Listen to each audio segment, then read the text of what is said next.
Então, os arquivos do pacote Office, eles não são arquivos totalmente seguros. Não é legal baixar arquivos do pacote Office da internet se você não conhece a fonte, se você não sabe quem é que está enviando esse arquivo. Ele acaba se tornando inseguro, porque você pode estar baixando e instalando na sua máquina um vírus chamado vírus de macro. Vírus de macro é isso, é uma programação que alguém embutiu, inseriu no arquivo. Esse campo não foi criado para isso, evidentemente, mas algumas pessoas podem usar para isso. Quando a gente for ver os aplicativos do Google, as ferramentas do Google, etc., a gente vai ver um pouquinho algumas técnicas de pesquisa na internet, né, no portal de pesquisa do Google, né, o portal mais famoso de pesquisa da internet. E você tem um comando para você colocar lá e buscar arquivos de tipos, né, específicos. Então eu costumo usar muito, baixar muito arquivo em PDF. Então o formato seguro para você baixar arquivo é PDF. PDF você não corre risco nenhum. Tá? O arquivo em PDF ele é totalmente seguro. Mas os arquivos no formato no Office não são totalmente seguros. Normalmente você baixou, ele pede para você habilitar, para você ter acesso às ferramentas de edição. Como eu falei, um arquivo antigo, eu uso para vários fins, para muitos cursos, e, enfim, tem um cronograma aí de conteúdos que a gente não vai obedecer, a gente vai passar bem sucintamente por ele. Começa com esse conceitozinho aí de informática, que é uma palavra da língua francesa, né? Derivada aí do vocábulo do verbo informer, muita importância. E aí, conceito de dados e o conceito de processamento de dados, que começa a ser interessante. Então, o dado seria conhecimento bruto acerca de alguma entidade. Os dados por si só, eles não agregam muito valor, né? Conhecimento útil acerca do que se está analisando. Eles precisam ser tratados ou processados para gerar informações úteis aos usuários. A informação é todo tipo de conhecimento que pode ser extraído de um conjunto de dados. Então, você tem a transformação dos dados em informação útil, que é o processamento dos dados, é o recurso, o que a máquina faz quando você busca uma informação útil através de dados que estão nela inseridos. Exemplo bem simples é isso aí. Quando você olha esses dados, né, Marco Antônio, 1/9/1973, esses dados isolados não têm sentido, muito significado. São dados isolados que não agregam nenhuma informação útil. Mas vamos supor que seja uma tabela de alunos e que você queira extrair dela a relação dos alunos do sexo feminino com mais de 18 anos. Aí você vai fazer uma filtragem desses dados, esses dados serão processados e você vai obter essa informação que para você é útil. Vocês estão entendendo aí, né? Processamento de dados é um conceito simples, mas é legal a gente ter essa noção. Aqui a gente vai ficar um pouquinho nessa imagem para a gente entender aí um pouquinho desse conceito de sistema computacional, ou módulo processador, a mesma coisa. Então, sistema computacional, ou módulo processador, o que é? Um conjunto de hardware, software, que permite o armazenamento, a manipulação, a transmissão de informações ou dados processados. Então, esse conjunto de hardware e software, né, que permite você mexer com esses dados, você manipular os dados, gerar informações, transmitir essas informações, enfim, modificar essas informações, que é o sistema computacional ou módulo processador. Então você tem módulo processador em qualquer dispositivo, um smartphone, um tablet, um computador, né? Na verdade, um carro inteligente, com um computador de bordo, uma geladeira inteligente, tudo isso é um módulo processador. Tudo isso é um sistema computacional. Tá? Você tem ali hardware, tem ali software, e isso permite algum tipo de manipulação de informação, algum tipo de transmissão de informação. Tá? Em síntese, o hardware seria o componente físico desse sistema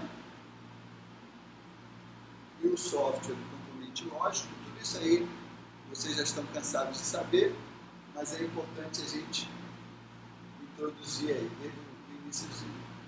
E o hardware, ele estaria mais ou menos, ele seria composto mais ou menos desses elementos, né? Retomando a nossa primeira aula, esse primeiro módulo, que é rápido, é ligeiro, a gente pretende daqui para a próxima quarta encerrá-lo, né? Ele é importante para a gente poder ter uma visão, né, mais clara do que é esses componentes, esses equipamentos que a gente usa. Na medida que você conhece melhor o funcionamento deles, você passa a usá-los com mais segurança, com mais tranquilidade, né? Você não tem tantos receios, tantos medos, então é interessante a gente ter essa visão. Então ele está dividido nesses elementos. A CPU seria o chip, a unidade central de processamento, o chip de processamento, né, o cérebro da máquina. Mas a gente associa ela à placa-mãe, que é um componente que transmite, que conduz o fluxo de dados para o processador e traz do processador o fluxo de dados para os componentes, para os periféricos. Então você tem a CPU, incluindo aí a placa-mãe, só para contextualizar, né? A placa-mãe seria esse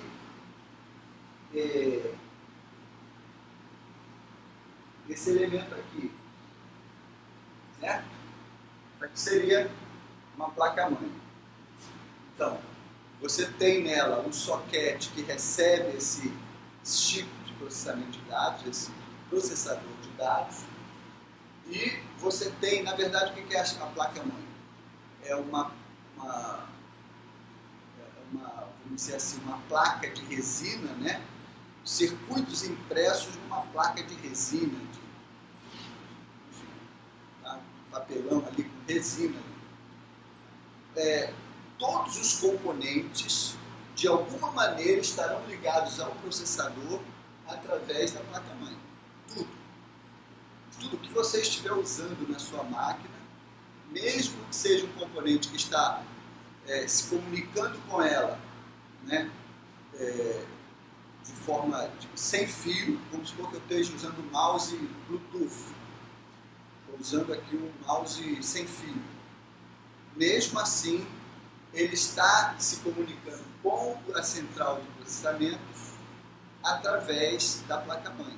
Então tem aqui uma porta de recepção desse sinal, que é transmitido pelo mouse, que vai ser captada por esse sensor e que vai permitir o fluxo de dados até o processador, pela placa. Então a placa-mãe é vamos dizer assim, essa malha viária, né, por onde fluem todos os dados.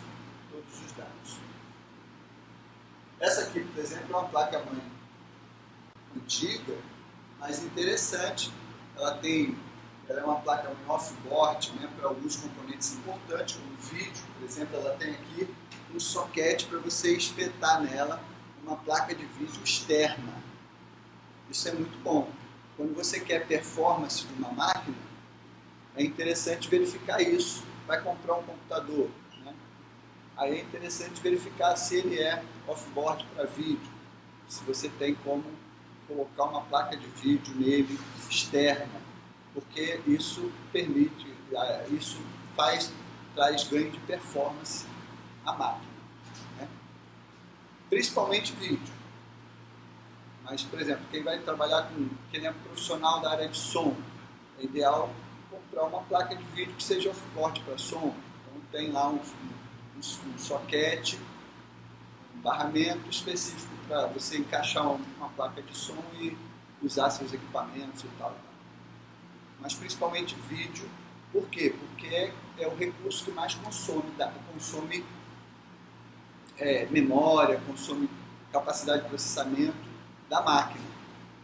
Então, o que acontece? Quando você espeta aqui, por exemplo, nesse soquete aqui de vídeo, quando você espeta uma placa externa de vídeo, ela contém, nessa própria placa, ela já contém um chip de processamento, ela já contém memória, né? Então, grande parte do processamento de vídeo é feito na placa de vídeo.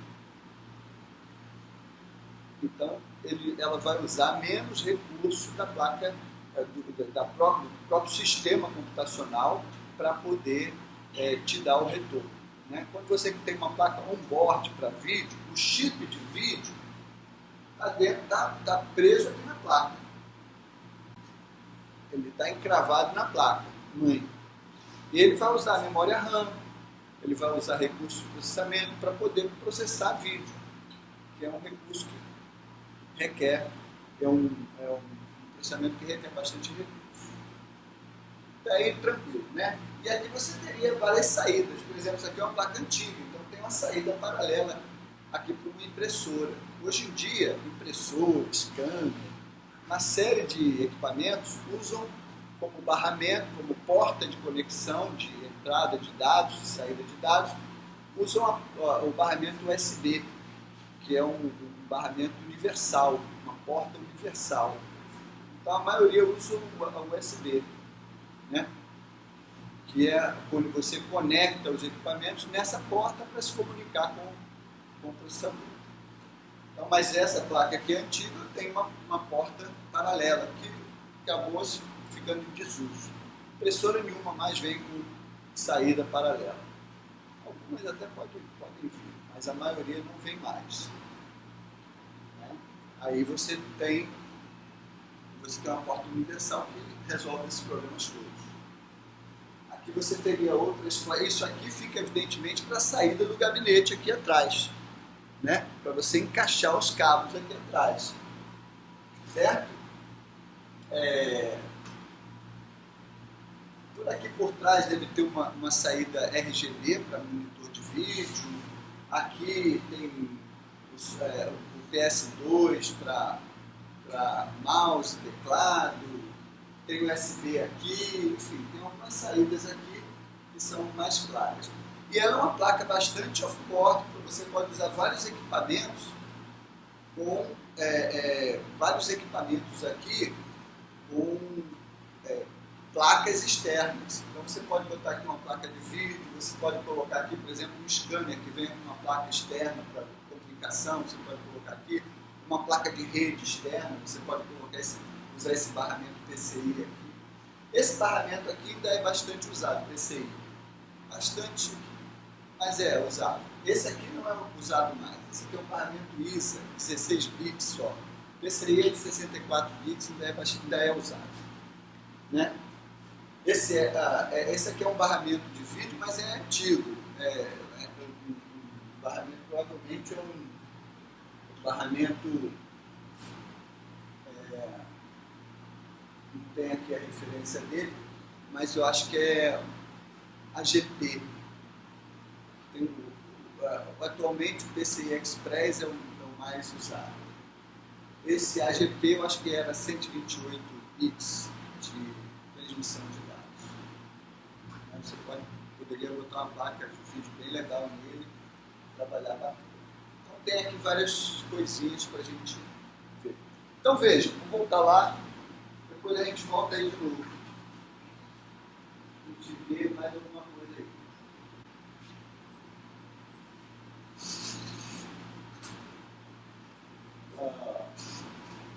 Então nós estamos aqui, a placa-mãe, o processador, né? Você tem os periféricos de entrada e saída. Os de entrada vão introduzir dados para ser processados, os de saída vão receber os dados processados para ser apresentado ao usuário, né? E aí nós temos vários exemplos.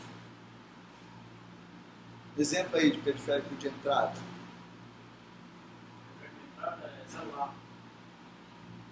O celular, como todos os outros dispositivos de armazenamento, né? Porque na verdade o celular aí ele vai servir apenas como um dispositivo de armazenamento, né? Você tem lá no celular, você tem lá um pentezinho, né? Um cartãozinho de memória, e aí nesse caso você conecta o celular no computador apenas para transferir dados, não é isso? Então o objetivo, na verdade, o objetivo dessa conexão é apenas ler o cartão de memória. Então ele é só um dispositivo, um dispositivo de armazenamento de dados, o celular. Para o computador ele é só isso. Tá? Para o computador ele é só isso. O que acontece? Todos os dispositivos de armazenamento estão aqui, memória secundária. São considerados memória secundária. E a maioria deles, hoje em dia praticamente todos, porque quase não se usa mais CD, né? CD, principalmente CD, enfim, não se usa CD, DVD está em desuso, mas a maioria deles, dos dispositivos de armazenamento, né, que é a memória secundária, são de entrada e de saída. São dispositivos de dupla finalidade, nessa troca com o sistema. Né? Por exemplo, você tem lá um pendrive, né? Você tem um arquivo lá do Word gravado no pendrive, que você quer abrir para editar, para escrever alguma coisa, melhorar e tal. Aí você coloca o pendrive lá na porta USB da máquina e vai lá, localiza o arquivo lá no seu gerenciador de arquivos, lá dentro do pendrive, localizou, está lá o gerenciador de arquivos, com as pastas, né? Todo mundo sabe aqui, né? O Windows Explorer, né? No meu caso é outro. No meu caso como eu uso o Mac, então eu uso como gerenciador de arquivos o Finder, que é o gerenciador de arquivos do sistema operacional Mac OS. Mas vamos lá. Você está lá no gerenciador de arquivos. Tem lá pastas com os arquivos. Localizou o pendrive, localizou o arquivo.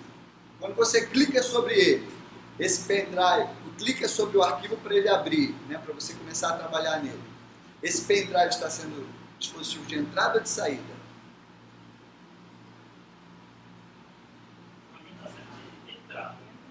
Muito bem, de entrada. Porque você está pegando o arquivo e está jogando lá para o processador processar. Então, nesse momento, ele está sendo de entrada. Aí ele foi carregado na memória principal da máquina, memória RAM. Você está lá editando o arquivo.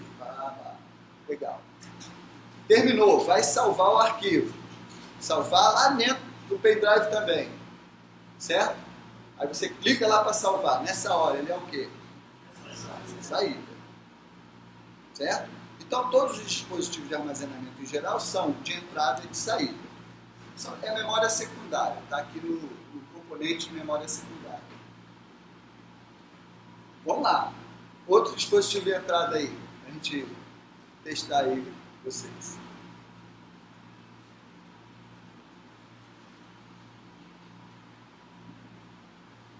Cadê? Porque o exemplo que você deu é o pendrive. O pendrive, ou qualquer um. O próprio celular que ele falou. Faz a mesma coisa, a mesma função do celular. Você quer passar as fotos do celular para a máquina. Aí nessa hora ele é a entrada. Você quer passar uma foto da máquina para o celular. E nessa hora ele é de saída. Tá? Então, funciona, os dispositivos de armazenamento em geral funcionam assim. Embora que a gente use mais o celular para entrada de dados, mas também você pode querer botar alguma coisa lá. E tem recurso, tem como fazer isso. Entenderam aí, né? Entenderam? Beleza? Mas outro dispositivo de entrada, pessoal? Só de entrada? Só de entrada. CD? O CD está aqui dentro, né? Mas ela falou interessante, porque os CDs normalmente não são não são Os CDs para, tipo, pronto, instalar uma impressora. Isso. Aí vem o CD? Isso. São de entrada. O CD, o DVD, estão aqui dentro, dispositivo de armazenamento. Mas eles têm uma peculiaridade. Você, nos seus CDs regravados ou os DVDs regravados, esses DVDs e CDs regravados, eles têm a dupla função de entrada e saída. Porque você tanto pode usar para entrar dados como para sair dados. Tá muito frio, gente? Tô achando. Tô achando. Tá? Vamos ligar um pouquinho isso aqui. Vamos ligar um pouquinho aqui. Eu vou levar uma pessoa para a escola.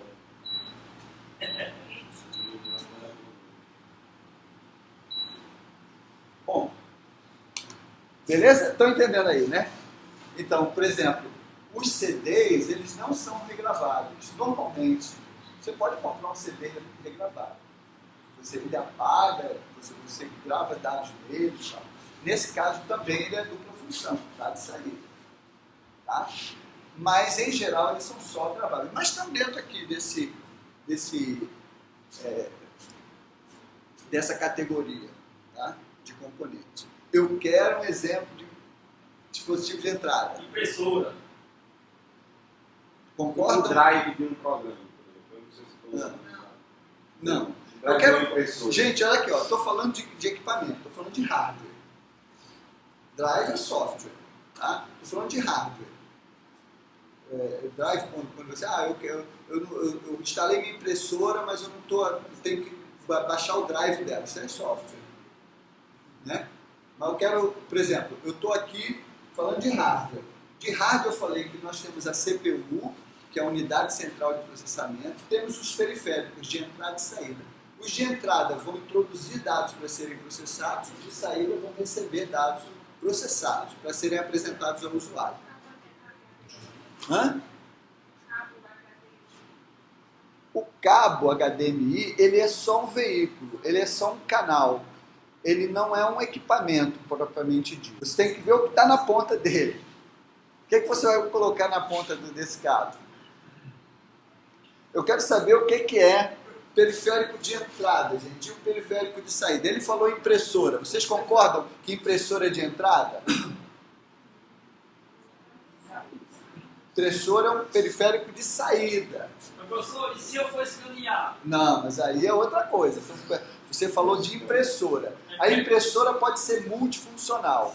Se ela for multifuncional, aí ela vai ter um componente de entrada, que é o scanner, e ela vai ter um componente de saída, que é a impressão propriamente dita. Porque quando eu falei Isso, na multifuncional. É, porque a multifuncional ela tem a dupla função. Ela é de entrada quando você usa o scanner. Você colocou a imagem lá. Você quer ler aquela imagem. Quer trazer ela para você trabalhar. Você trabalha com CorelDRAW, você trabalha com arte gráfica. Aí você quer trazer a imagem que está lá na sua impressora para você trabalhar nela. Você coloca lá no scanner, ele vai escanear, aí essa imagem vai ser trazida, vai ser introduzida na CPU para você trabalhar com ela, para você operar com ela. Tá? Então, nessa hora ele é de entrada, porque o scanner é um periférico de entrada. Mas aí você quer imprimir um documento, nessa hora ela é saída. Tá? Ela é um dispositivo de saída. Os dispositivos de saída vão apresentar para o usuário os dados que foram processados. Até aí, tudo bem, pessoal? Tá vendo como uma dúvida boba dessa? Vocês, né? Ainda tem alguma. Então, periférico de entrada, qual outro? De entrada. Teclado, muito bem. O teclado é um periférico de entrada, não tem outra função. Tá? Outro periférico de entrada. Mouse é periférico de entrada. A única função dele é dar inputs, joga inputs na CPU para ela produzir algum resultado. Mouse, teclado, entrada. O que mais? O scanner, já falamos, de entrada. Não. Retroprojetor, na verdade, é um monitor de vídeo. É um monitor de vídeo externo, né? Nesse caso. Ele, na verdade, ele só projeta a imagem que está sendo produzida na placa de vídeo. Né? Então, na verdade, o que o projetor de... não existe mais. Retroprojetor é outra coisa, né? Tem datashow. Datashow não se usa mais esse termo. É projetor multimídia. Porque aí você... Esses equipamentos mais modernos, o nome que deve ser empregado é projetor multimídia. Bom, os projetores multimídia são de saída. Assim como o monitor de vídeo. Você está aí, o monitor, você está vendo aí a apresentação do slide. O monitor é um periférico de saída. Tá? Então, entrada. Não sei porque isso está me enchendo o saco, mas um dia eu chego lá. Resolvo esse problema. Entrada são esses componentes que a gente já colocou, tem outros. E saída, por exemplo, uma mesa digitalizadora de entrada. Né? Você, isso, a webcam, entrada. Caixa de som é o quê? Saída. Saída. Caixa de som é saída. Né? Fone de ouvido. Saída. Agora um headphone, aquele que tem um microfonezinho. Entrada e saída.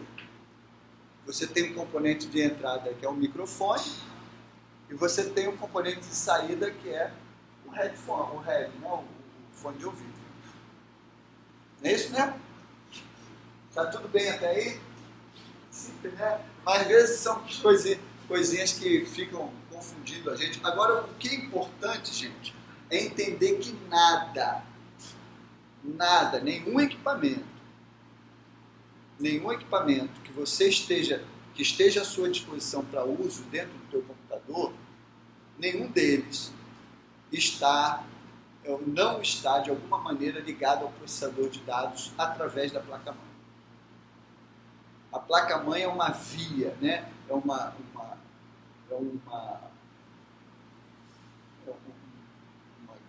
grande malha viária de trânsito de dados. E tudo vai estar ligado a ela. Tudo vai estar ligado a ela para que ela conduza dados ao processador ou traga dados do processador para o periférico. Isso aí é legal saber, é importante saber. A placa-mãe tem uma função muito importante. A placa-mãe é um componente que precisa ser visto com cuidado na hora de você comprar uma máquina, se você quer alguns usos específicos, se você quer uma máquina melhor, com mais performance ou não. Aí você tem que ter um cuidado maior na hora de comprar o equipamento, na hora da escolha desse componente, que é um componente fundamental, importantíssimo. Tem que ver a velocidade dos barramentos que ela disponibiliza, né? Tudo isso é importante você analisar na compra do equipamento, se você quer performance, se você não quer, para que você quer o equipamento, qual o objetivo seu com aquele equipamento. Pronto. Depois disso aqui, dos periféricos, você tem o conjunto de memória principal. Lembra do questionário, semana passada? A gente trabalhou um monte de coisa dessas coisas, as perguntinhas estão lá para ir nessa direção. Veja, conjunto aqui de memória principal. A memória principal do sistema, ela é importantíssima. Tá? Na verdade, tudo é importante, mas a memória principal tem uma importância muito grande no computador. Você tem 3 tipos de memória principal no sistema. Memória RAM, memória ROM e a memória cache. Ok? 3 tipos de memória principal. A memória ROM é uma memória operacional, né, que vem gravada de fábrica, ok? Esse conteúdo gravado de fábrica é inacessível ao usuário, você não tem acesso a ele, você não pode manipular os dados que estão gravados de fábrica ali, né? Aquilo que é gravado de fábrica você não pode mudar, a não ser atualizando o firmware da máquina, ou seja, os programas que estão dentro dessa memória.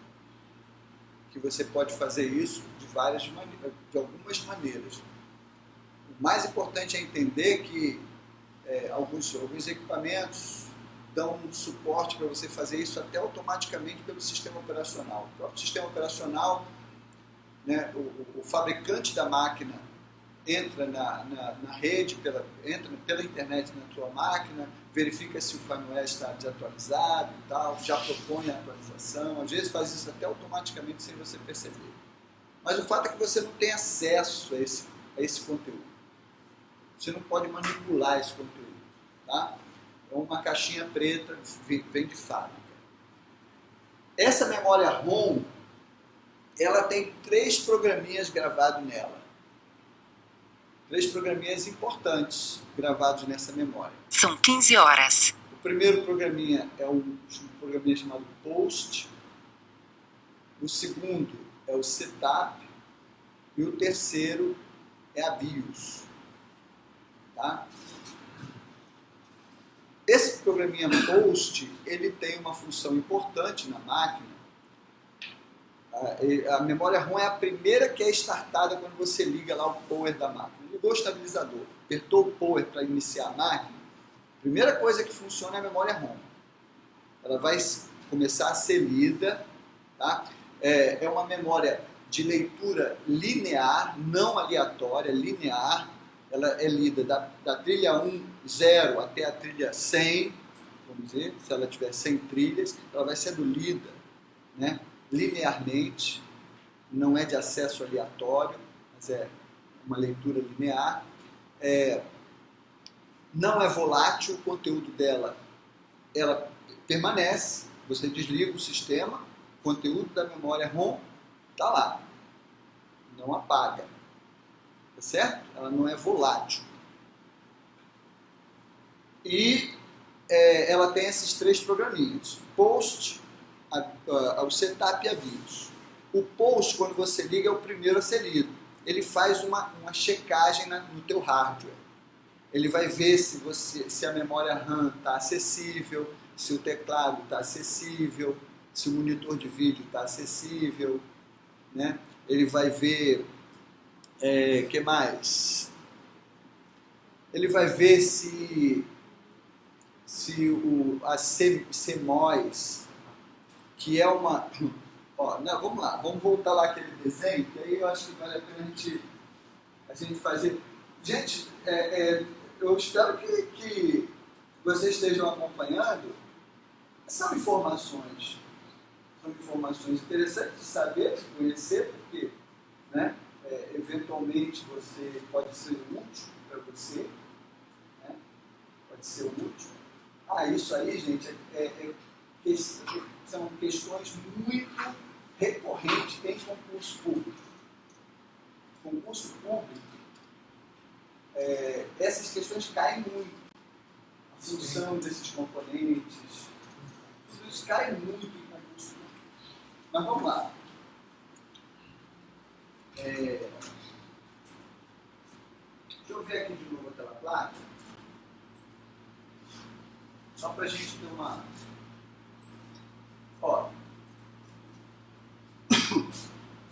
Isso aqui seria memória ROM, essa pastilha aqui, memória ROM. Dentro dessa pastilha, né, estão gravados esses 3 programinhas.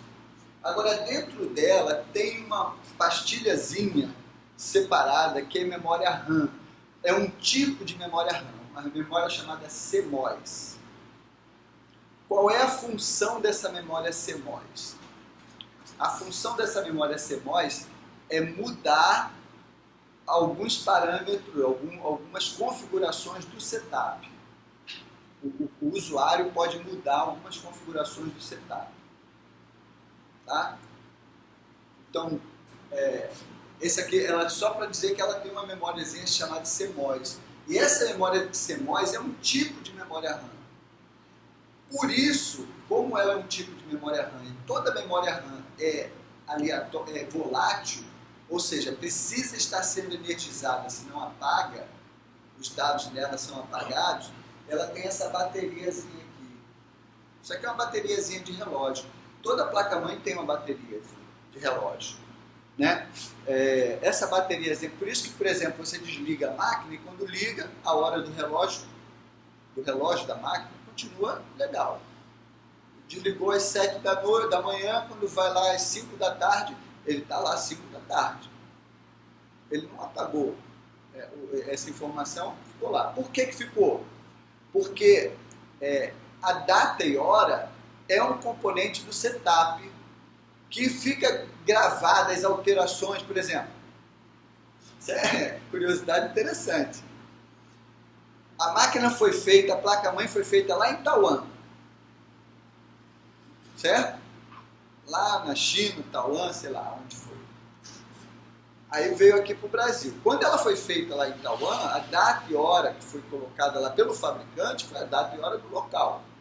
Certo? Correto até aí, pessoal? Data e hora do relógio lá do computador. Foi feito lá, colocada a hora local. Quando você chega para cá e abre, tá, a primeira vez que você abre, né, especialmente se tiver sem internet em sua máquina, você vai ver que está desatualizada. A hora está errada. Certo?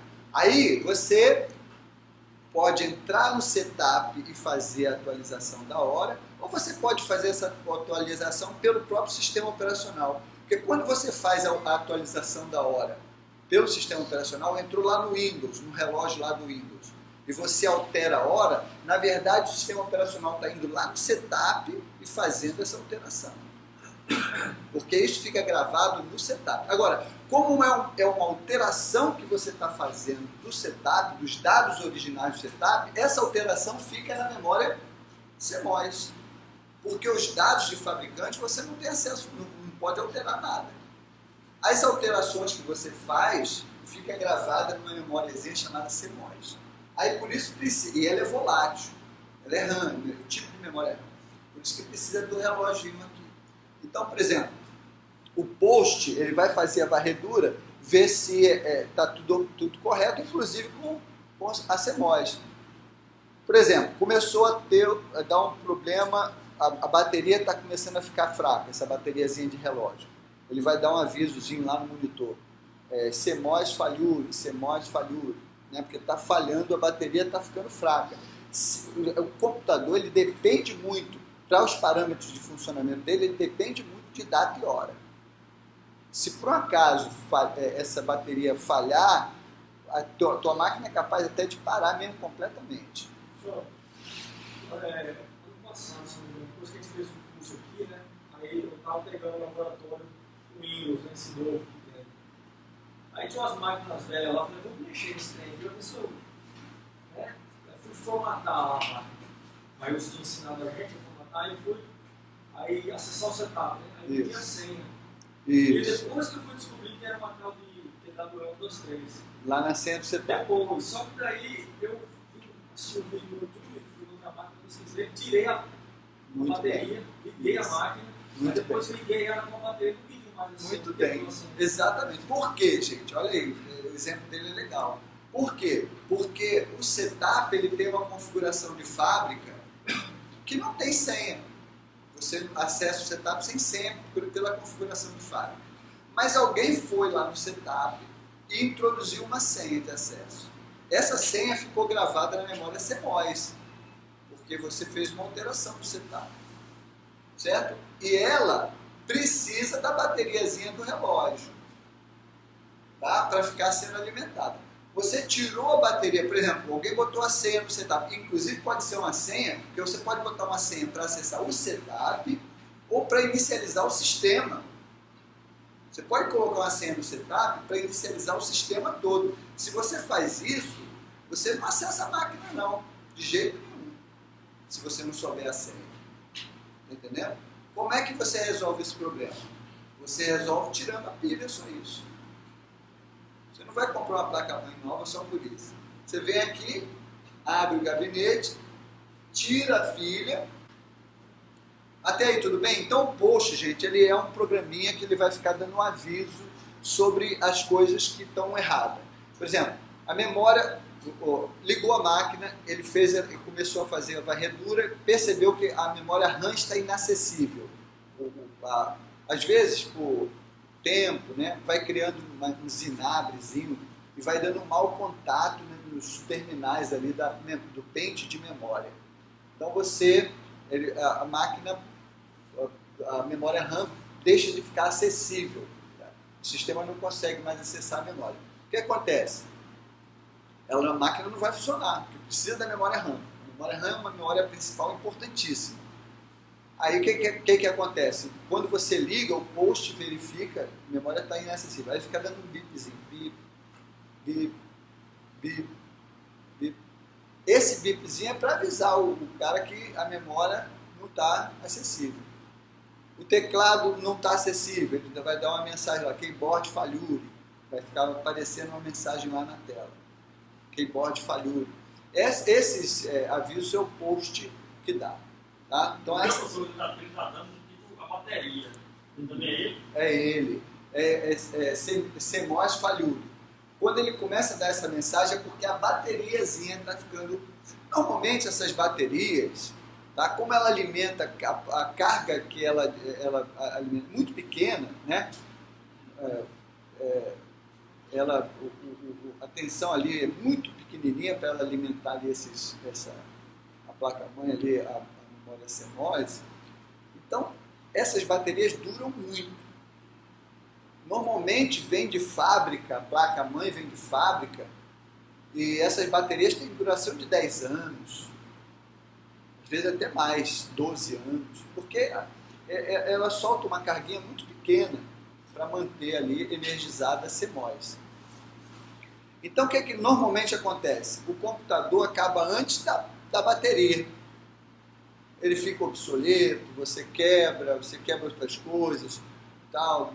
Enfim, você joga o computador fora antes da bateria terminar. Mas pode acontecer da bateria começar a terminar antes, e aí ele vai ficar dando essa mensagem. Isso pode acontecer no notebook, em qualquer equipamento, tá? Então, mas essas baterias, elas têm uma duração muito longa para esse fim que é... Mas quando isso... Para mim que sou leigo, né? Às vezes nós temos um equipamento que dá um problema, dá um técnico, não queimou a placa-mãe. E aí é um componente mais caro que tem. Para nós que somos leigos, tem alguma forma para testar se realmente queimou isso? Não, veja, o que esses sinais, por exemplo, que o post dá, é um indicativo que o problema pode ser resolvido facilmente. A memória RAM está inacessível. Você vai lá, às vezes é só tirar o pente, limpar os terminais, colocar de volta no lugar, a máquina volta a funcionar. Tá? O teclado está inacessível. Às vezes é só um contato ali do cabo do teclado lá na CPU, lá no gabinete. Então, às vezes é coisa besta. Né? O caso da CMOS, enfim. Que é a bateria. Essa bateria aqui, gente, é coisa de R$10 ali no Alecrim. Chega ali no Alecrim, porque essa bateria é usada nesses relógios Casio.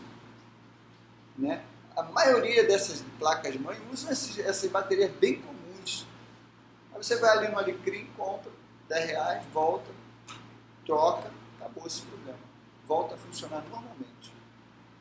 Certo? Sem problema nenhum. Então tem que ver...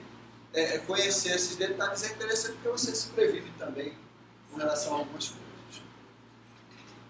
Ok? Aí essa placa aqui, isso aqui, por exemplo, são os soquetes para os pentes de memória RAM. Né? Aqui, por exemplo, é o soquete da IDE para você botar os cabos do HD. Certo? certo? Tem aqui, deixa eu ver o que mais. Aqui seria o soquete do processador, aqui é a entrada de força, né? Tem vários. As placas-mães, elas têm dois chipzinhos nela, que são pontes, a ponte norte e a ponte sul. Essas pontes controlam todo o fluxo de dados, né? Todo o fluxo de dados na placa. Então a placa é um componente importantíssimo. Ela mesmo já tem muita coisa, ela processa muita coisa. Né? Ela tem uma capacidade já de processamento nela mesma bastante importante para gerenciar esse fluxo de dados que acontece no sistema, tá? No sistema computacional. Um outro programa importante da memória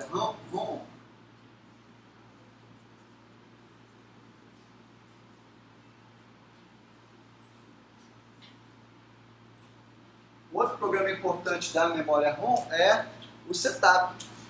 O setup ele contém o quê? Ele contém configurações do hardware em geral. Então, no setup você define, por exemplo, a sequência de boot, você define data e hora, você pode fazer alguma alteração na configuração do processador, você pode fazer alguma alteração em questão de endereçamento, né? Endereçamento de alguns periféricos, várias coisas que você pode fazer dentro do setup. Quem não conhece muito, mexe pouco para não causar transtorno. Mas você tem várias coisas que o próprio usuário pode alterar no setup. O setup é importante, então, porque ele contém essas configurações do hardware. Por exemplo, a sequência de boot. A sequência de boot é onde a memória RAM vai buscar o sistema operacional. Em qual a sequência? Onde que o sistema operacional vai estar? Então você define primeiro boot, HD, ou disco rígido. Segundo boot, CD-ROM. Terceiro boot, pendrive. Então o que você está dizendo? Você está dizendo que quando a memória RAM for startada, ela vai buscar o sistema operacional primeiro no HD. Se por acaso ela não encontrar lá, ela vai para o CD. Se não encontrar lá, ela vai para o pendrive. É a sequência de boot. Tá? Em geral, quando a gente quer instalar um sistema novo, a gente está formatando a máquina, quer instalar um sistema novo, quer reinstalar o sistema operacional. O que a gente faz? Tem que entrar no setup e tem que dizer para o setup, ó, a sequência de boot agora é o CD-ROM, porque você vai colocar um CD de instalação lá e você vai fazer a memória RAM ler o CD-ROM ao invés de ler o HD. Vocês estão entendendo, gente? Para buscar o sistema operacional. Oi? Senão ele passa direto. Tá? Então, se você vai formatar, vai instalar de novo o sistema operacional, você tem que entrar no setup para definir isso, para fazer essa alteração. Normalmente você entra no setup apertando lá aquelas teclas de função, né? F10, F8, cada placa-mãe tem a sua maneira. Em geral, quando você está iniciando o sistema, essa informação fica embaixo, ali, é rápido, passa rápido, tem que estar de olho. Porque aperte F10 para entrar no setup, aperte F8 para entrar no setup, aí você tem que estar de olho, ou aperte Del para entrar no setup. Aí você tem que estar de olho para saber qual tecla você vai apertar para entrar no setup. Aí você entra no setup e ali você faz as alterações que for necessário. Até aí está tranquilo, né? Bom, aí o setup então é esse outro programinha, que é importante. E o terceiro programa é a BIOS. A BIOS contém vários parâmetros de funcionamento da máquina. Vários parâmetros de funcionamento. E esses parâmetros, o sistema operacional vai buscar esses parâmetros na BIOS para poder fazer o uso da máquina, para ele poder gerenciar a máquina. Um exemplo fácil, para o sistema operacional usar o teclado, para você poder usar o teclado através do sistema operacional, ele vai, quando ele começa a ser carregado, ele vai lá na BIOS para saber qual é o parâmetro de utilização do teclado, ou seja, qual é o byte que corresponde à letra A, qual é o byte que corresponde à letra D, B, C, Tá? Por quê, gente? Veja bem. O computador não entende o que é letra A. O computador ele só entende pulsos eletromagnéticos no formato de zeros e uns. Tá?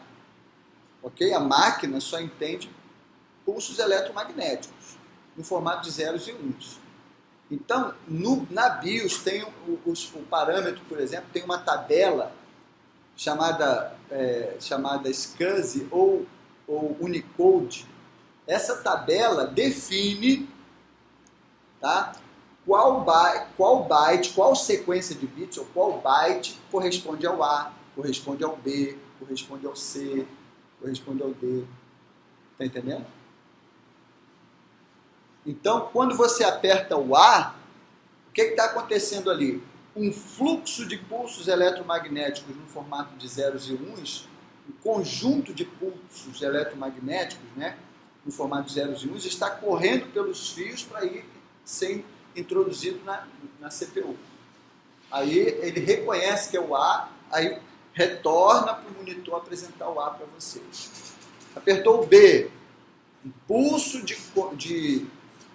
conjunto de pulsos eletromagnéticos flui pelo cabo, é introduzido na CPU, ela interpreta e joga para o monitor. B. Vocês estão entendendo aí, né? Então, a BIOS contém esses parâmetros todos de funcionamento. Que o sistema operacional vai lá, vai ler, vai descobrir quais são para poder usar o equipamento. Senão o sistema operacional não consegue usar o teclado. Por exemplo. Tá? Vocês sabem o que é um byte?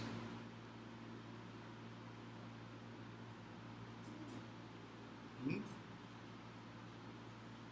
de armazenamento. Né? Unidade de armazenamento, perfeito. Mas vamos lá, vamos destrinchar um pouquinho mais isso aí.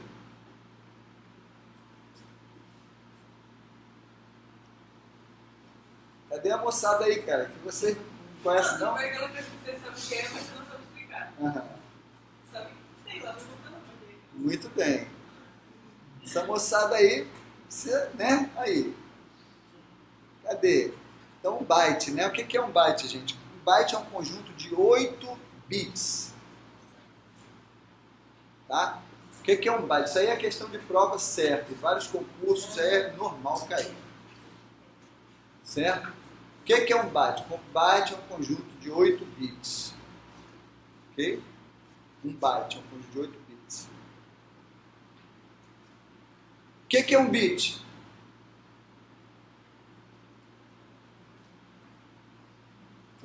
Um bit eu não sei não, mas sei que quando chega a 8 ele se dá um byte. Isso aí, gente, o byte é uma unidade de armazenamento. Ele falou muito bem. E o bit é o quê?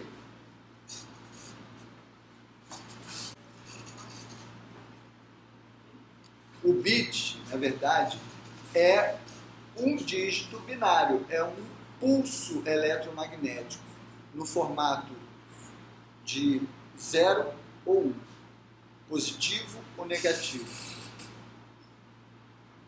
Ele é um pulso eletromagnético, um bit. Certo? Então, o byte nada mais é do que um conjuntinho de 8 bits. É uma sequência de 8 bits. 0, 1, 0, 0, 1, 0, 1. A representa o A. 0, 0, 0, 1, 0, 0, 1. Representa o B.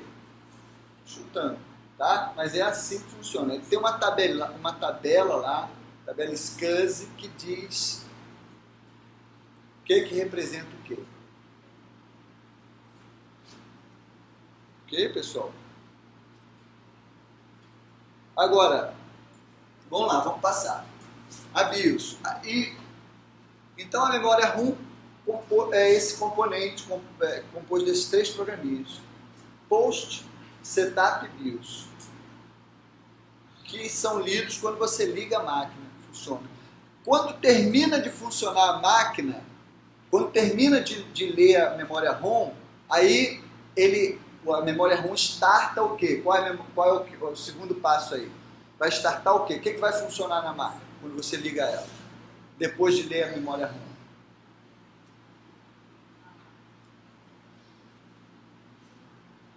Ligou.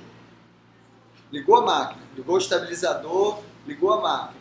Primeira coisa que funciona, que é lido, é a memória ROM. Viu lá, não tem problema no hardware, está tudo ok, está tudo certinho, os parâmetros, tudo legal. Aí ele vai startar o quem? A RAM. Vai startar a memória RAM. A memória RAM é diferente da memória RAM, completamente diferente. A memória RAM é uma memória de acesso aleatório, tá certo? Ela não tem leitura sequencial, a leitura dela é aleatória. Você pode ler uma trilha aqui, outra trilha lá na frente, a leitura é aleatória, acesso aleatório. O usuário tem acesso a todo o conteúdo dentro da memória.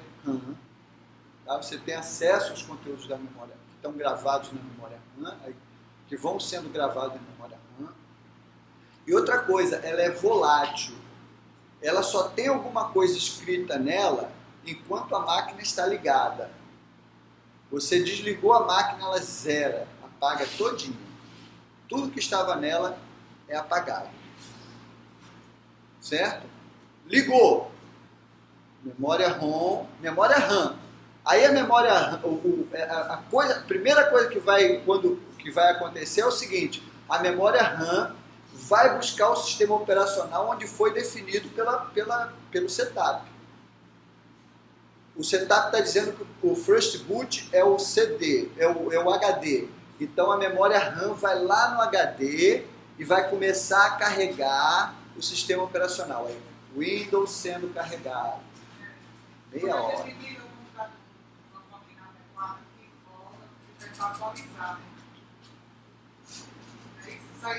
Não, pode acontecer quando você desligar o computador de uma forma que não é adequada. E o que acontece quando acontece isso? Você pode ter algum problema nos arquivos de sistema que estavam sendo lidos pelo HD, pela cabeça de leitura do HD. Você pode, inclusive, danificar algum arquivo de sistema. A gente tem que ligar atualizar, dar um tempinho, aí vamos ver algumas coisas nesse sentido. O que acontece, pessoal? Só para a gente entender aí, isso é legal, esse funcionamento. Né? Aí a gente está entendendo como é que a máquina funciona. Você ligou memória ROM, memória RAM. A memória RAM vai buscar. O setup está dizendo que o sistema operacional está no HD. Aí a memória RAM vai lá no HD e começa a carregar o sistema operacional. Carregando o Windows. Meia hora esperando. Né? O Windows é bonzinho para o usuário. Meia hora você esperando ele. Né? Aí vai lá, porque ele está carregando o Windows. O que é, gente? É o quê? O sistema operacional. O que o sistema operacional faz? Qual é a função dele no sistema computacional?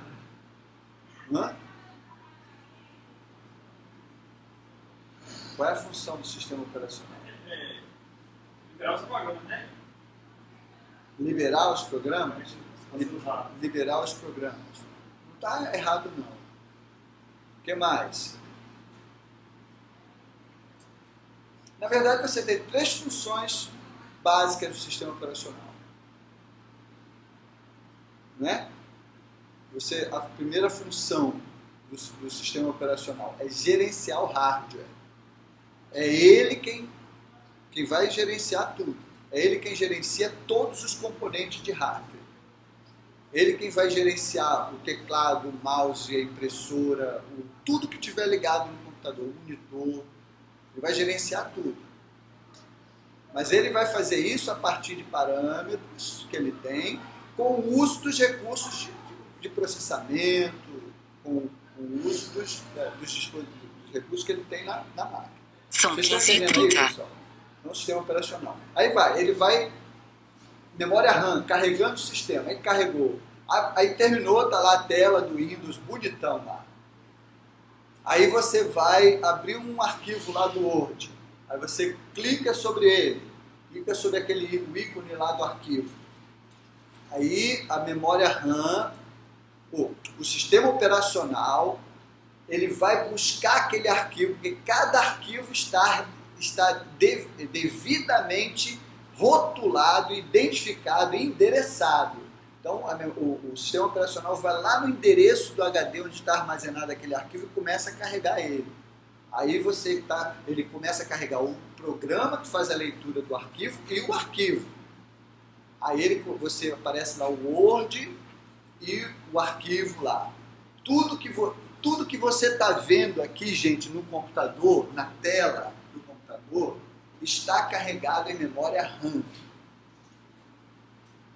Tudo que você está processando, tudo que você está fazendo na máquina está carregado na memória RAM da máquina. E aí vocês entenderam. Então a função da memória RAM é importantíssima. Se vocês querem performance para uma máquina, na hora de comprar essa máquina, pode botar memória nela, certo? Quanto mais, melhor.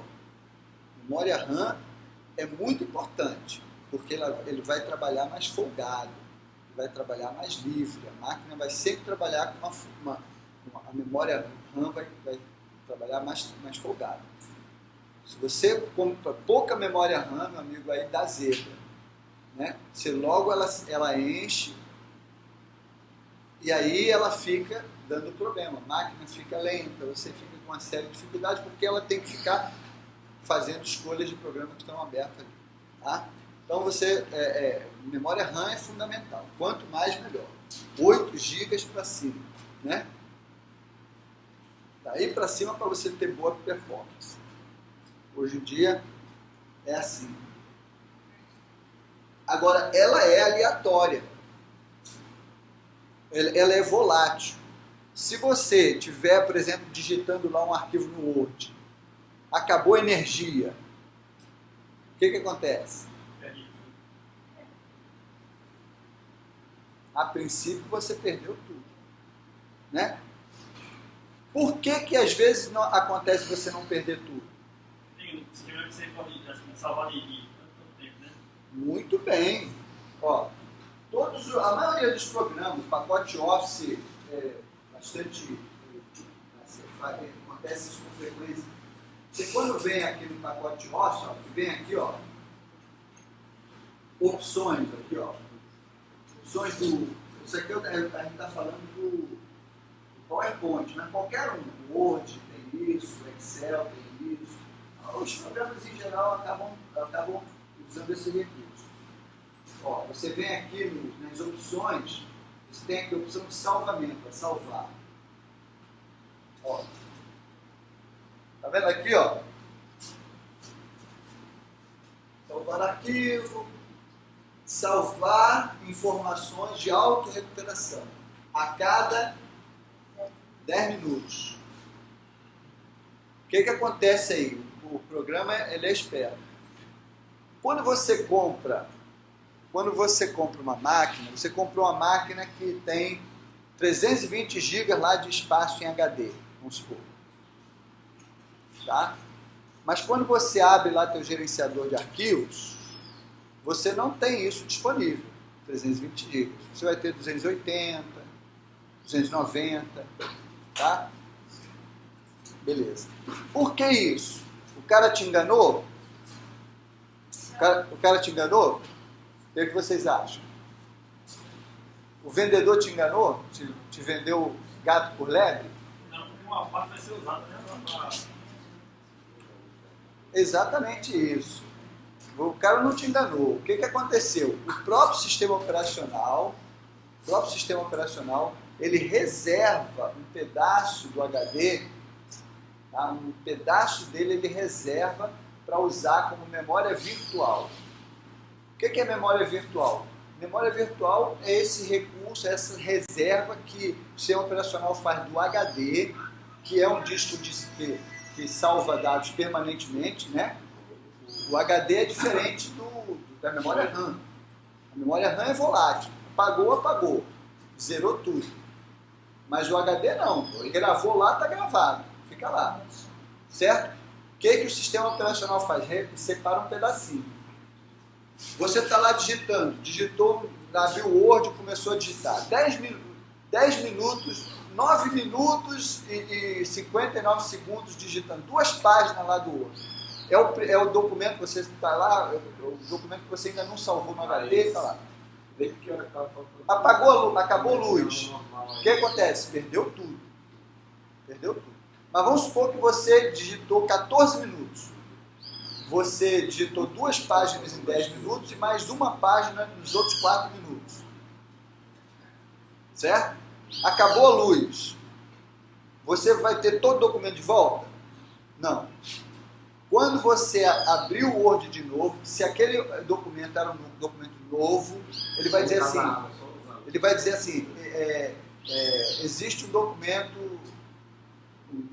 a ser recuperado.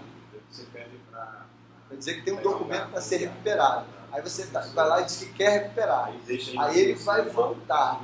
O que ele vai apresentar? As 2 páginas que você gravou. As 2 páginas que você gravou quando você digitou, nos 10 minutos, ele vai voltar para você. Por quê? Porque ele fez um salvamento automático. Então é isso, ó. Me perguntaram ali se pode diminuir esse tempo. Pode. Você pode vir aqui, ó. Botar 5 minutos, por exemplo. Então a cada 5 minutos ele vai salvar automático. Mas eu estava explicando ali o problema. Porque, se você coloca um tempo muito curto, muito pequeno, ele vai ficar parando tudo para executar aquele processo a cada 2 minutinhos. Está entendendo?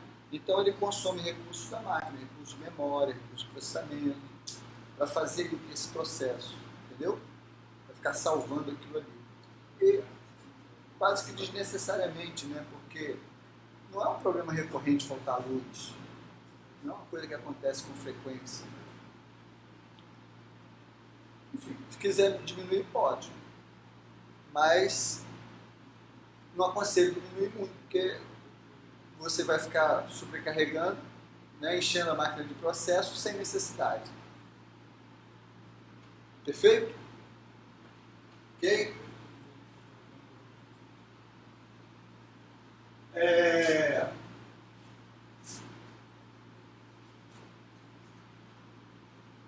Então, até aí, ok.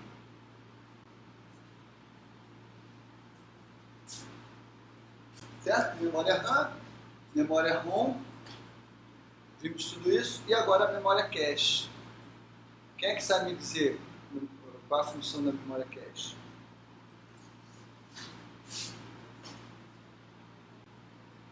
Hein? Sabe não? Memória cache. A memória cache, gente, é uma memória... Cache é dinheiro, né? Cache é dinheiro.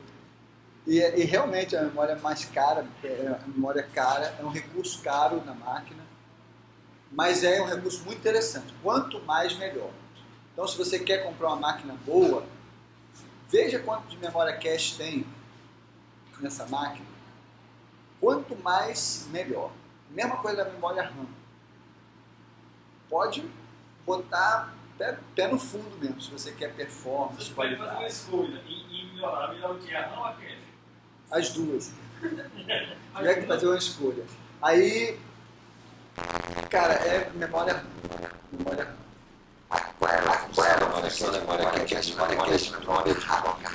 Ela armazena os processos serviços, os últimos processos que você está executando na máquina.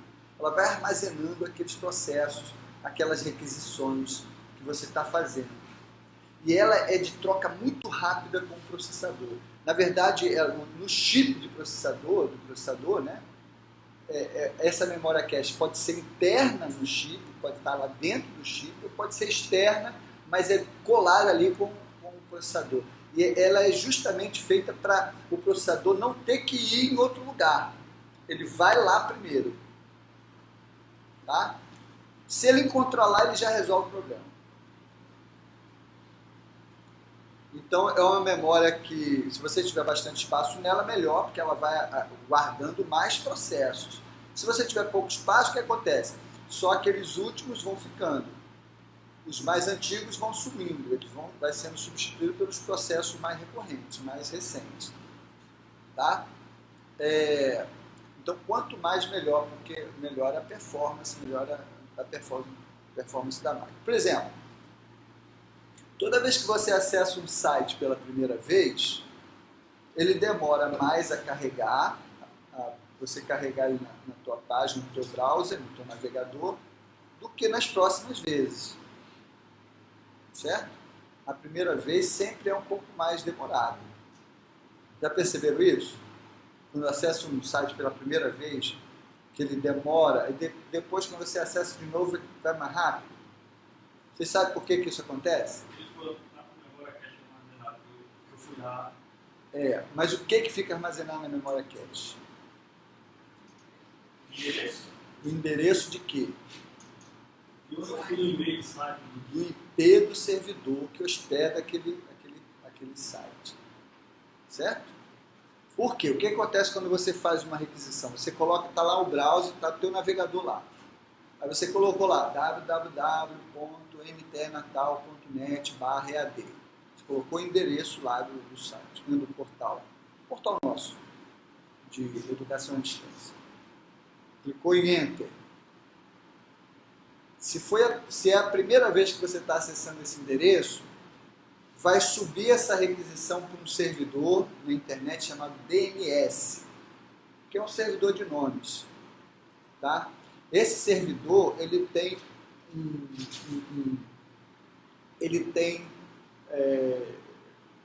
uma tabela que contém todos os domínios da internet.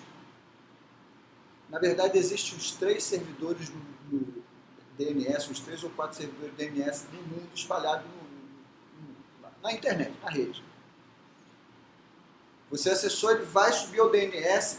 Para quê? Para que ele veja qual o IP do servidor que hospeda aquele domínio. Ele tem uma tabelona lá. E nessa tabela ele tem o endereço, o domínio, aquele domínio, mtnatal.net, é o domínio do MTE. O que é o domínio, gente? É o endereço eletrônico para acessar conteúdos na rede, na internet. Certo? Agora, para o browser, esse endereço não significa absolutamente nada. Certo? Ele não sabe o que é esse endereço. Para o browser, o que interessa é o endereço de IP, que hospeda aquilo que você quer baixar. Então, esse domínio mtnatal.net está hospedado num servidor lá nos Estados Unidos. E esse servidor lá nos Estados Unidos tem um endereço de IP 10.165.200.90. Certo? Endereço de IP. Quando você acessa a primeira vez, ele sobe para o DNS, para o servidor DNS, ele identifica o IP, retorna para a sua máquina esse IP, e aí o teu browser vai buscar o servidor que hospeda o teu domínio. Esse endereço de IP, ele fica guardado lá na memória cache. Quando você tenta acessar mais uma vez aquele site, ele não vai fazer mais esse movimento. Ele vai direto para o servidor. Certo? Agora, o que acontece?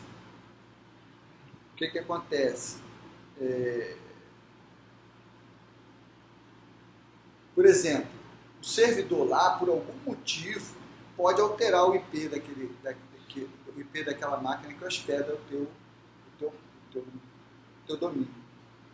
Os bons servidores da web não fazem isso. Mas, eventualmente, pode acontecer dele mudar um IP.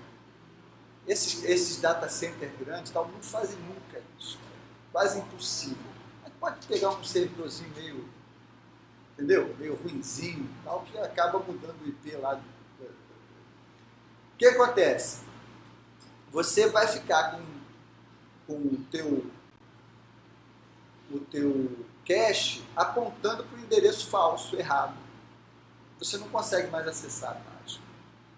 Porque ele vai buscar lá no cache. Se tem lá, meu amigo, ele não vai para outro canto, não. Vai ficar tentando carregar naquela informação que ele tem. Se não conseguir, se você estiver errado, já era. Você não vai conseguir. O que você tem que fazer para resolver esse problema? Vai ter que ir lá na memória, né, e excluir o histórico. Né? Muito bem. Você vai lá no teu browser, né? Vai lá no teu browser, ó. Por exemplo, aqui, vamos acessar aqui Firefox. Todo browser você tem esse recurso. Estou aqui no Firefox, eu venho aqui, ó, nesses menus aqui, ó. Aí vem aqui em histórico, ó. Aí vem aqui limpar dados de navegação.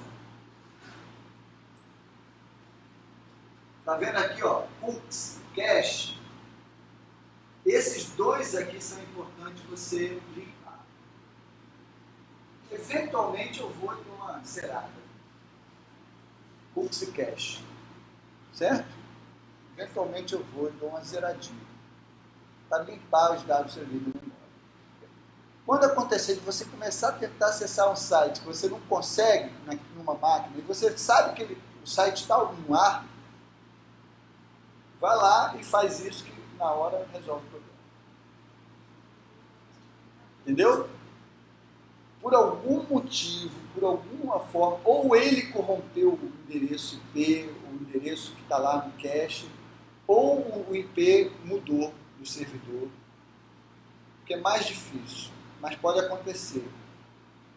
E aí você não consegue acessar o site naquela máquina, você não vai conseguir mesmo com aquele browser. Então, você vem e limpa os cookies aqui, o cache, pronto, acabou. No Chrome também é a mesma coisa, vem aqui, ó, aí vem aqui, mais ferramentas, limpar dados de navegação. Ó, cookies aqui. Tirou isso aqui, esse aqui já inclui o cache, no caso do Chrome. Você zerou esse aqui, mandou limpar, ele zera todas aquelas informações que estão armazenadas em cache, que foram sendo acumuladas em cache para aquele browser. Então, basicamente, o cache vai armazenar tudo que eu precisar na internet. E quando desligar, vai apagar tudo. Não. O cache não apaga. Não, o cache não apaga, não. Só a RAM é volátil. A função dela é carregar o que você está usando naquela hora. Tudo que você está fazendo naquela hora, carregou um browser para navegar na internet, está na memória RAM. Aquilo ali está carregado na memória RAM. Carregou o Word, carregou o Excel, você pode carregar vários aplicativos ao mesmo tempo. Né? Você tem um aplicativo ativo, que está lá, a janela você está vendo, e os outros estão ali por trás, em segundo plano, mas está lá, está carregado na memória RAM. Entendeu? Você desligou a máquina, memória RAM zerou, apagou tudo. A memória cache, então, tem essa função importante, é uma memória de troca rápida, que é legal, é bacana. Ela tem uma função muito interessante para dar agilidade aos processos.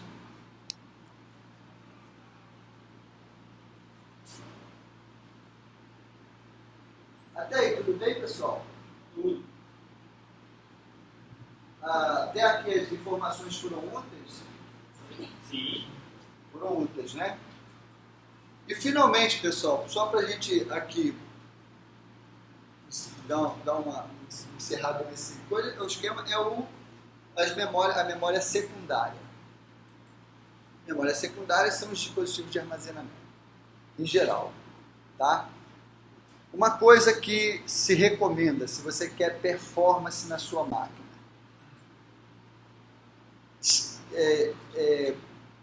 gaste um pouco mais, que nem um pouco, um bocado mais, embora esteja diminuindo bastante. Mas gaste mais e compre uma máquina sem HD. Certo?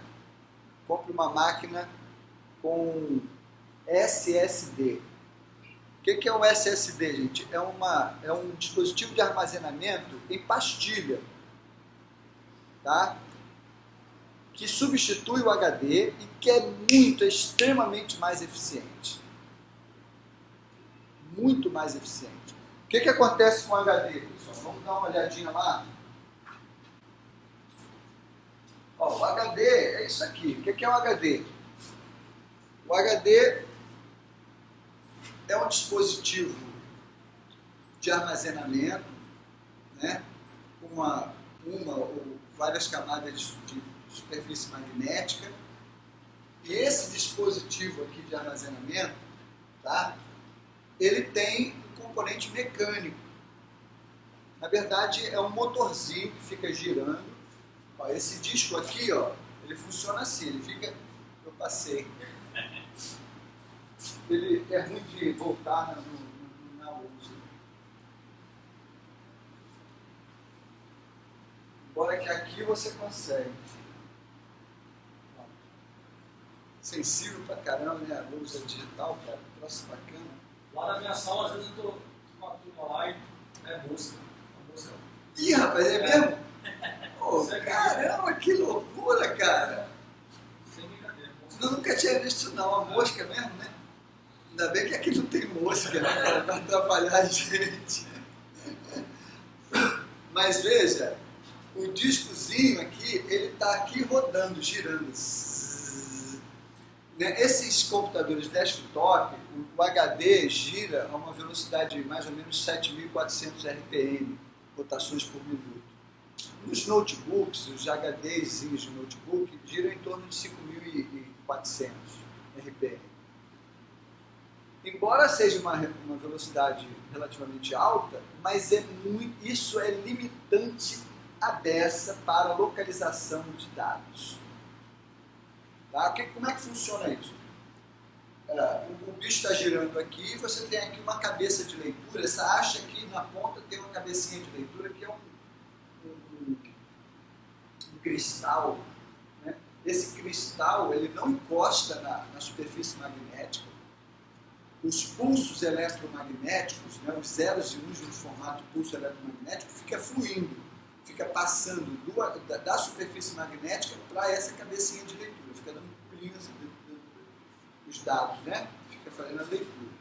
Então, enquanto o disco está girando, essa hastezinha está fazendo esse pêndulo aqui, para localizar o dado no dispositivo.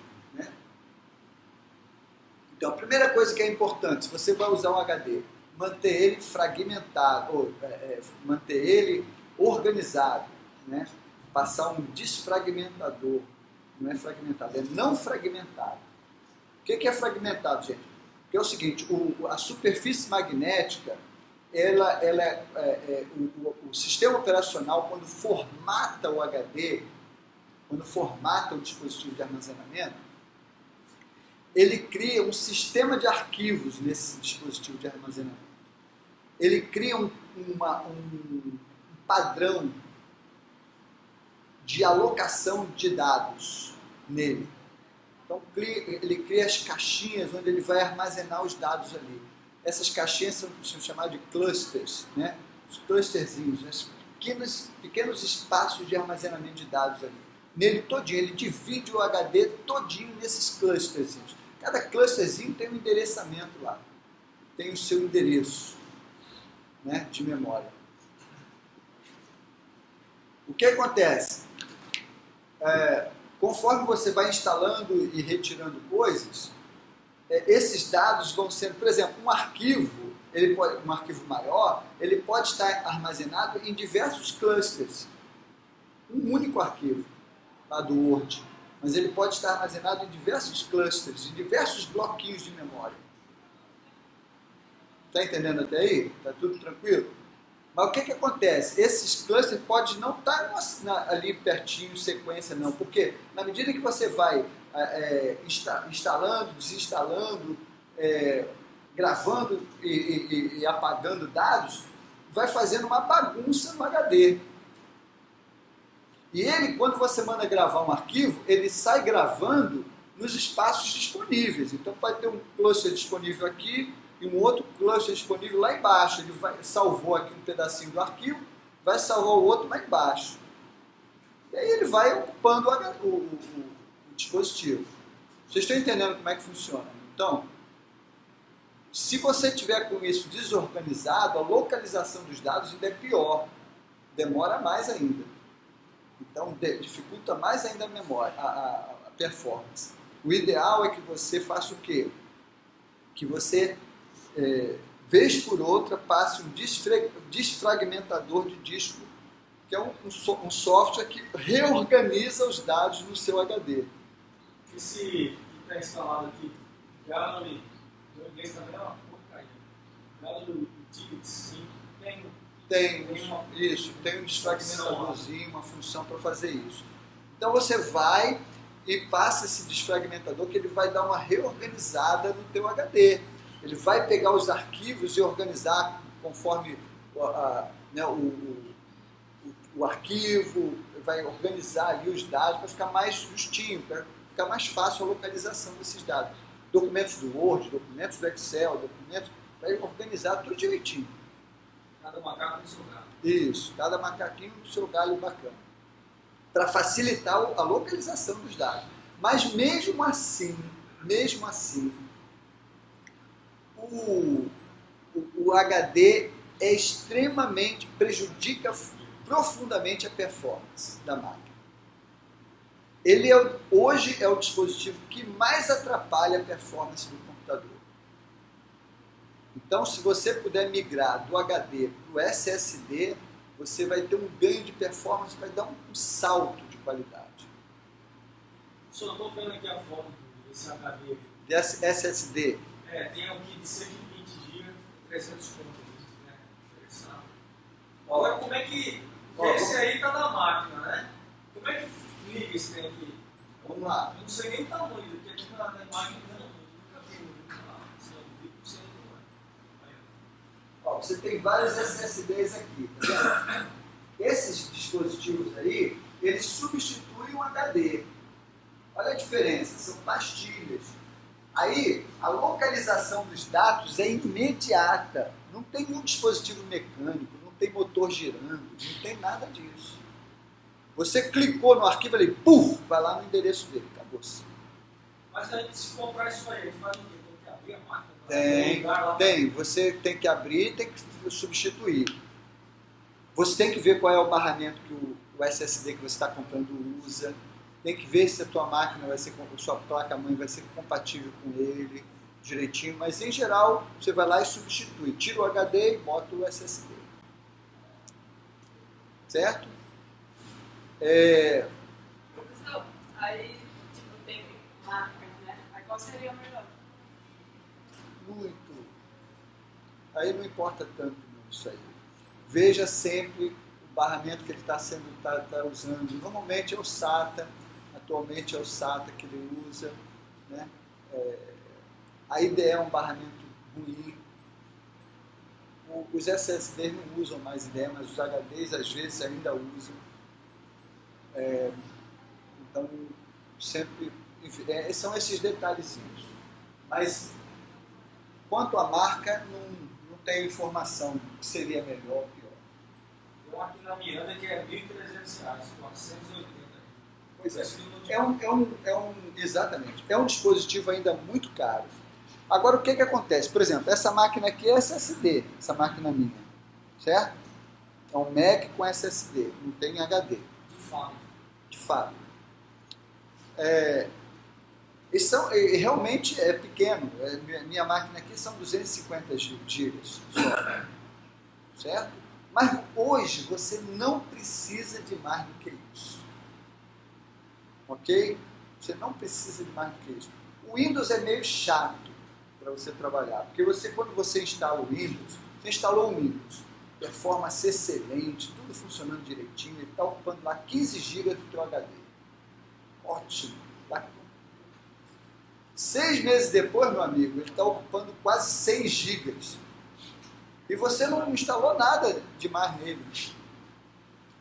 Porque ele tem umas pastas de sistema, o Windows, que vai se inchando de dados.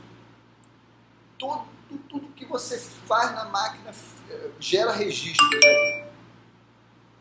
E aí ele vai se inchando, entendeu? Ou seja, é um sistema ruim, cara. Ruim. Funcionamento ruim. Ele é prático para o usuário, mas ele é ruim quanto ao funcionamento. Inseguro e ruim.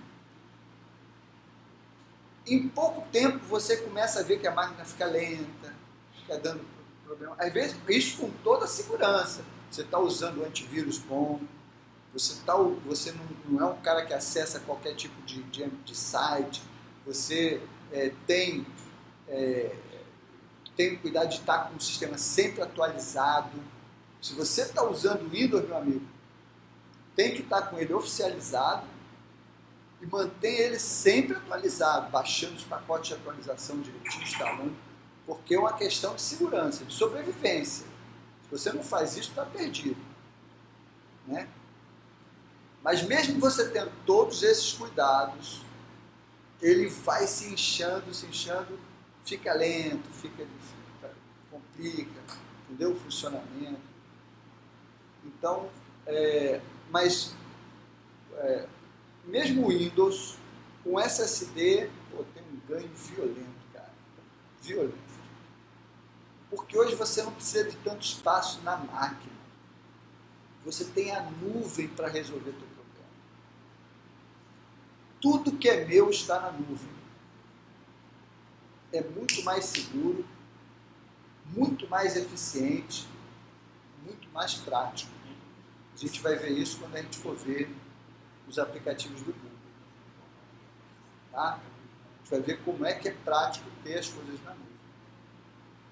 Usar a nuvem para armazenamento de dados. Então você não precisa de muito espaço em HD mais. Esse negócio de... Lembra que antigamente 1 tera, tinha que ter pelo menos 1 tera. Hoje em dia não precisa mais disso. A conta que nós temos do e-mail institucional nos dá direito a 5 teras de armazenamento na nuvem. Nunca. Tudo que eu tenho está na nuvem. Né? Eu tenho 3 contas, na verdade, de e-mail nessas circunstâncias. Uma para cada instituição. Uma para o IFESP, uma pessoal e uma para o NTE. A que eu tenho mais dados é a do IFESP. Tem 120 GB só. Me dá direito a 5 teras. Não vou encher nunca. Entendeu? Ou seja, você não precisa realmente de muito espaço hoje em HD para ter nada. Porque onde eu estou, eu acesso meus dados. Com qualidade, com segurança. Você tem dados teus no pendrive. Perde o pendrive, desmagnetiza ele, perde os dados dele. Enfim. Você tem dados no CD, arranha, acabou-se, perdeu. Você tem um HD externo, caiu no chão, quebrou, já era. Você tem no teu HD, dentro da máquina, deu um problema, acabou-se. Perdeu tudo. Na nuvem tu não perde nunca. Eu tenho dados na nuvem com mais de 10 São anos. 16h30. Tá lá. Eu nunca perdi, nunca tive problema.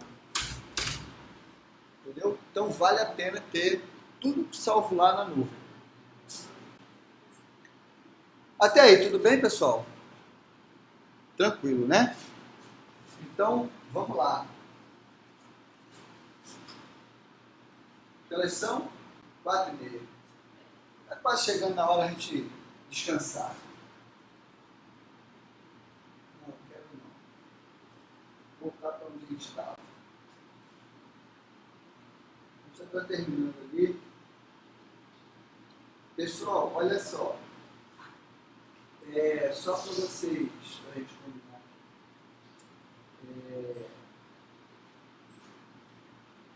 O complemento dessa apresentação provavelmente vai ser em videoaula. Eu vou dar aula hoje à noite Vou complementar essa informação, devo disponibilizar lá para vocês. Quando a gente retornar na quarta-feira que vem, já vai ser outro conteúdo que eu vou pular. Certo? Por quê? Porque o conteúdo o conteúdo dessa continuação aí vai ficar lá disponível para vocês em videoaula. Vocês estão entendendo, pessoal? Por quê? Porque o nosso curso ele é semipresencial, ele não é presencial. Então vocês têm que acessar em casa, olhar. Okay? Com essas informações já dá para fazer mais da metade daquele questionário. Lembra aquele questionário? Com essas informações que a gente passou para vocês, dá para fazer mais da metade lá. Já. Hã? O questionário está aqui, ó. Ah, tá. Vocês não estão vendo aqui. Ó, o questionário está aqui, ó. Você acessa lá a nossa sala de aula, né? Ó. Vindo aqui embaixo, olha aqui, questionário. Módulo 1. Entrou na sala de aula, gente, ó. Vocês já estão tendo acesso a isso? Alguém já acessou? Quem aqui já acessou em casa? Estão acessando. Acessar isso tem que acessar em casa, para dar uma olhada, tá? Porque o nosso curso é sempre presencial. Então, aqui vocês têm tudo. Vocês têm o material que a gente vai disponibilizando, tem os exercíciozinhos, atividades para vocês fazerem aqui online, tá? Tem que fazer isso em casa lá. Essas atividades aqui, apresentação pessoal. Quem é que já fez aqui a apresentação pessoal? Deixa eu ver aqui. Essa aqui é a minha apresentação pessoal. Vocês vão ler aqui, vão clicar aqui em responder para fazer de vocês. Ó, o companheiro já fez, olá, caros colegas, ó. O nome é Reginaldo Souza Almeida. Aliás, nós temos um casal aí, como aluno, né? Legal. Então, o nome está aqui. Quem mais? Francisca Francinete. Reginaldo, muita paz para você e seus familiares. Deu aqui um alô para você.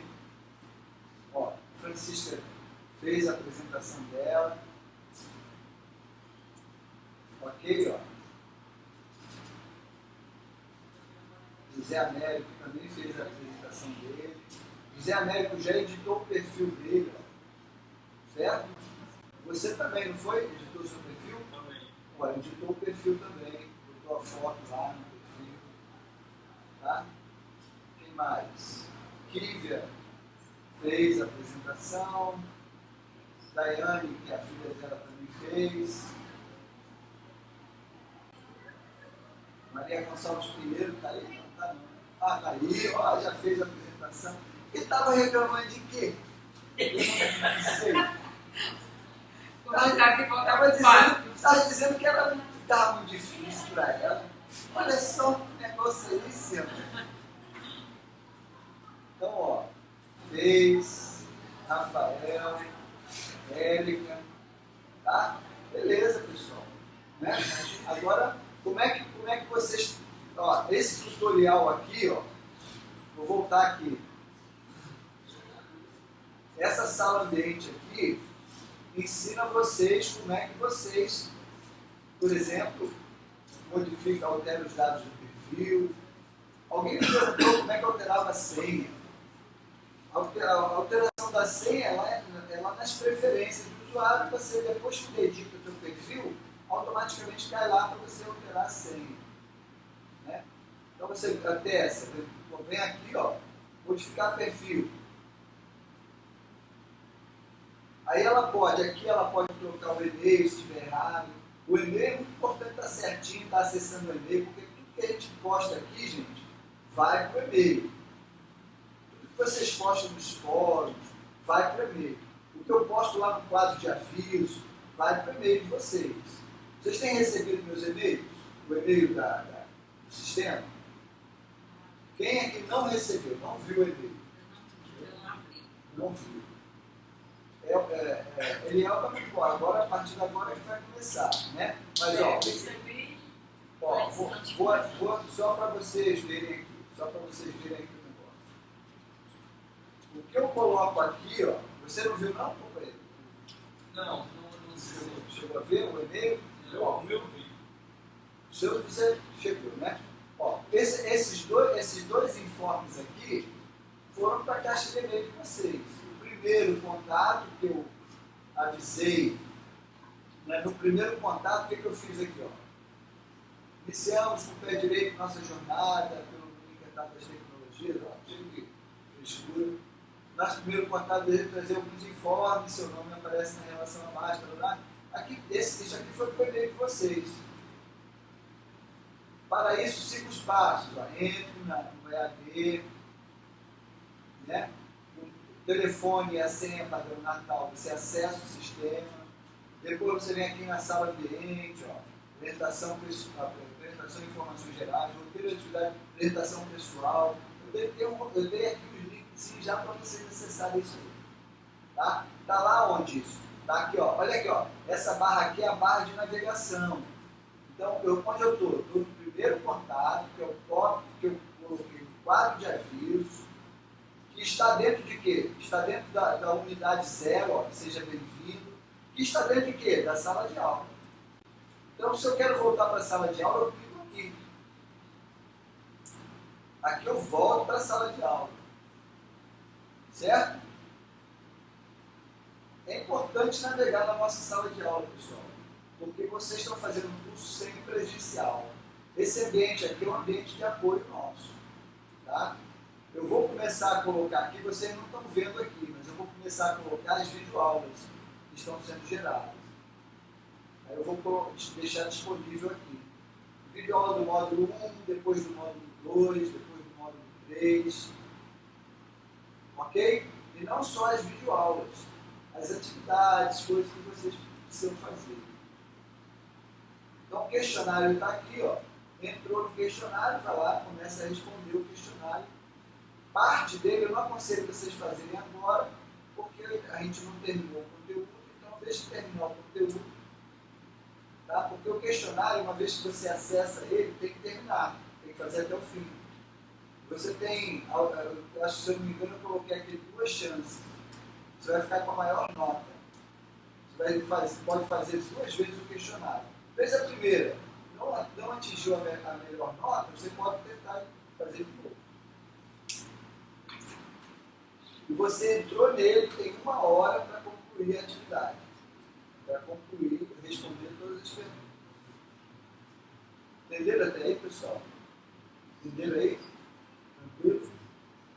A sala ambiente nossa, gente, é muito legal, é interessante demais e é importante vocês usarem.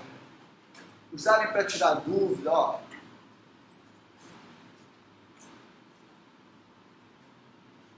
Diário de bordo. Muito importante vocês acessarem ali, tirarem dúvidas comigo. Pode conversar, porque o diário de bordo é um bate-papo entre o aluno e o professor. Então, ali, o que eu faço uso do diário de bordo direto? Porque eu não quero... Eu já escrevi meu diário de bordo da primeiro encontro com vocês. Todo encontro meu com vocês, eu vou lá e faço um registro no diário de bordo. Certo? É um portfólio para mim. Coisa muito legal, porque eu tenho um histórico de tudo que eu faço com todas as minhas turmas. Eu acho muito bacana. Às vezes eu entro no diário de bordo de uma turma que eu dei há 2 anos atrás. Aí eu vejo lá o histórico, o que eu fiz naquele dia. Tem dia que você acorda com o pé esquerdo, tá, nada deu muito certo, aí você tal. Aí eu registro lá, hoje foi terrível a aula, não gostei, foi péssimo. E eu registro, às vezes isso fica como uma memória, né? Bacana, legal demais. Eu vou registrando o que eu vou dando, o conteúdo que eu vou ministrando, entendeu? E aí para vocês é legal porque vocês podem ir colocando as dúvidas, dificuldades, que aí eu vou sabendo e vou interagindo com vocês, trocando ideia. Ok? Então esse diário de bordo. Aí tem várias coisas aí para vocês fazerem. Até chegar no questionário, a gente fazer o questionário. Eu não quero prender mais vocês, eu vou dispensá-los. Vocês ficarem à vontade e na próxima quarta a gente dá continuidade. Tá?